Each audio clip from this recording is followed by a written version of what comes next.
भारत का इतिहास हम सबको पता है। लगातार मुगलों का यहाँ आतंक रहा, यमनों का रहा, और उस संपूर्ण उनके आतंक में जो यहाँ पर लूटने कसोटने के लिए देश को आए, उन्होंने जहाँ जहाँ देश के जिस जिस कोने में गए उन्होंने एक ही काम किया कि जहाँ भी सनातनियों के धर्म स्थल है उसको खंडित किया जावे, मूर्तियों को खंडित किया जावे, मूर्ति और मंदिरों को खंडित करके वहीं पर फिर मकबरे मीनारें बनाई जाए, वहीं मकबरे चुने जाएं। हालांकि कुरान के माध्यम से ये चलें तो इनके यहाँ पर किसी भी मकबरे की पूजा करना या उसका निर्माण करना वो मना है। फिर भी इस प्रकार का किया गया क्योंकि लैंड जिहाद था, सीधा सीधा ज़मीनें कब्जा करने का काम था कि हमारी ज़मीनें कब्जा रहे ज़्यादा ज़्यादा। पूरे भारतवर्ष में प्राचीन जितने भी धर्म स्थल थे, अध्यात्म केंद्र थे, मठ मंदिर आश्रम थे, उन सबको मिटाने का काम इन मुगलों ने किया। अब मुगल जा चुके हैं तो मुगलों का, अंग्रेजों का भी अब अस्तित्व यहाँ रहना नहीं चाहिए। इसलिए अब पुनः प्राचीन स्थानों को जीर्णोद्धार कराने की आवश्यकता है। वहाँ जो मंदिर था वो बनने की आवश्यकता है, भले वह कुतुब मीनार हो, भले कृष्ण जन्मभूमि हो, भले वह हमारे अयोध्या मंदिर के बाद में अनगिनत जिन मंदिरों की चर्चा आई है वो अजमेर दरगाह की हो या फिर अभी एक और विषय आया है, तो इस प्रकार के कई स्थान हैं। और सिंबल की, और संबल में भी प्राचीन हरिहर मंदिर जो था उस पर ही इस प्रकार का मकबरा बनाया। ये सारे प्रमाण सहित है और अभी तो ये देखिए और निकलने वाले हैं। इसी प्रकार से हमारे जयपुर नगर में राजा बदन सिंह का महल था। महल में कभी मंदिर भी हुआ करता था। भित्ति चित्रों पे राधा कृष्ण की लीलाओं का उसमें अंकित है। उन सब पर सफेद रंग पोतकर और बदन महल पर राजा के बदन महल पर कब्जा कर लिया और कोई नवाब साहब की हवेली बता दी। अरे इतिहास को झुठला दोगे क्या आप? राजा बदन सिंह जी सूरजमल राजा साहब के जाट राजा जो थे, उनकी रेजिमेंट के प्रथम वाहक थे। उन्हीं को पारितोषित करने के लिए वह जागीर दी गई। वहीं मंदिर वहीं महल बनाया गया, वहाँ फंवारा इत्यादि सब कुछ है। उस पर अतिक्रमण कर लिया बकबोर्ड के नाम पर।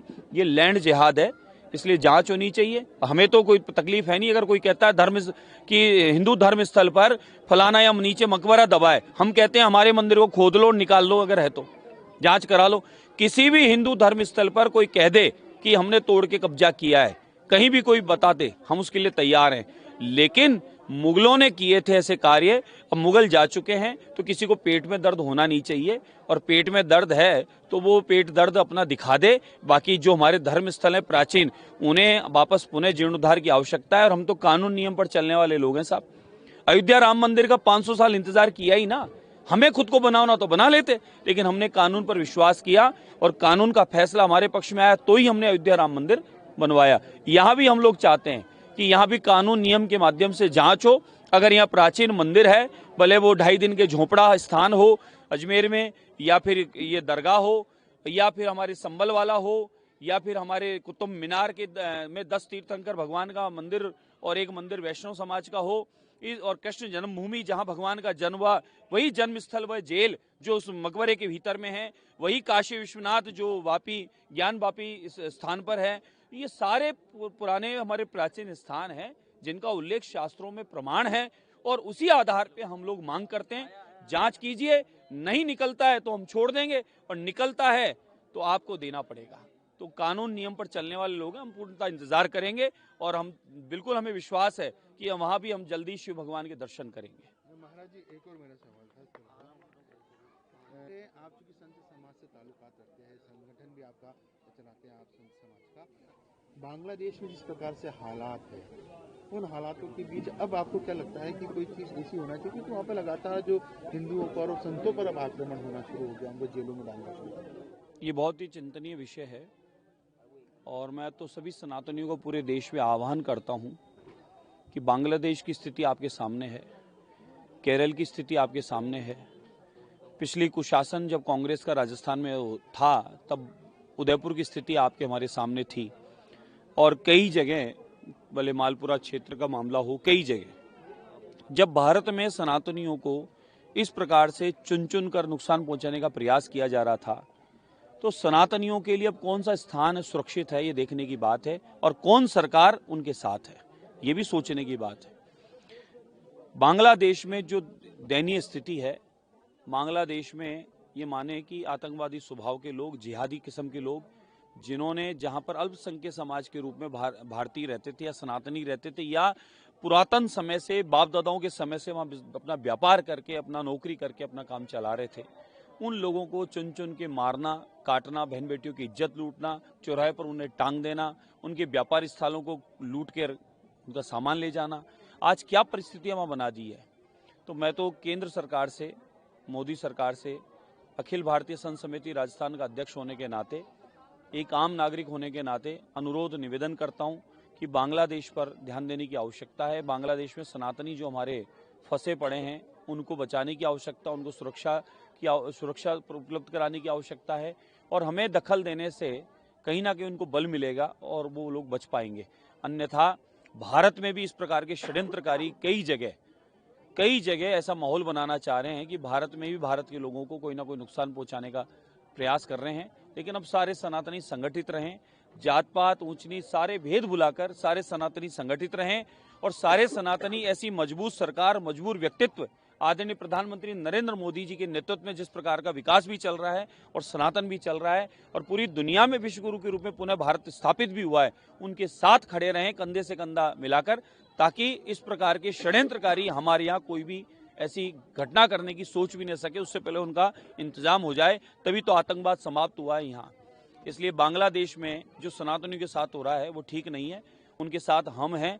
अगर मुझे मौका मिले तो मेरी तो इच्छा है कि मुझे एक बार मौका दे दे तो मैं बांग्लादेश चला जाऊं और मेरे सनातनी भाई बहनों की, वहाँ सनातन संतों की, उनकी सेवा में जो भी बन सके हम लोग यहाँ से चले जाएं और हम लोग उनकी सेवा करें। हमारा मन तो ऐसा करता है, क्योंकि हमें बहुत पीड़ा है। वहाँ सनातनियों के साथ, माताओं बहनों के साथ जो दुराचार कर रहे हैं विधर्मी लोग, वो ठीक नहीं है।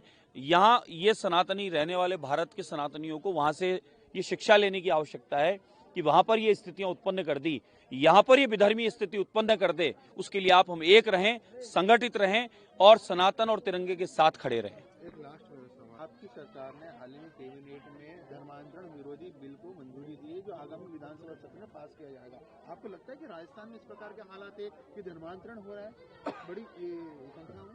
बिल्कुल है, स्थितियाँ उत्पन्न ऐसी हुई थी, तभी इस पर विचार करना पड़ा और ये तो सबके लिए लाभकारी है, सबके लिए हितकारी है।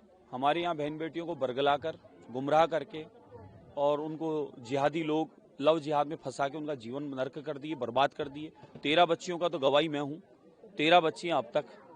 और ये आप सोचें कि ये सिर्फ इतने से दिनों में, इससे पहले अनगिनत ऐसी हजारों बच्चियों को लव जिहाद में फंसा के इन विधर्मियों ने उनका जीवन नर्क बना दिया और धर्म परिवर्तन करा दिया। उन्हें जानबूझकर गौ माता का मांस खिलाने का काम किया, उन्होंने जानबूझकर उन बच्चियों को प्रेशर दिया, ऐसा कपड़ा पहनोगे, ऐसे नमाज पढ़ोगे, ऐसा करोगे, ये करोगे, वो करोगे।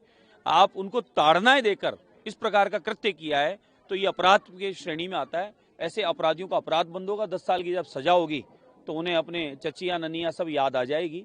इसलिए कहीं ना कहीं इस कानून की आवश्यकता थी जो आ रहा है। अब आगे मैं उम्मीद करता हूं कि इस कानून के बाद में यहाँ जिस प्रकार से बहुसंख्यक समाज का कुछ क्षेत्रों से पलायन हो रहा है, तेज गति से मकान बिक रहे हैं, इस पर भी कानून आएगा जिससे कि वहाँ पर इस प्रकार का अनुपात न बिगड़े।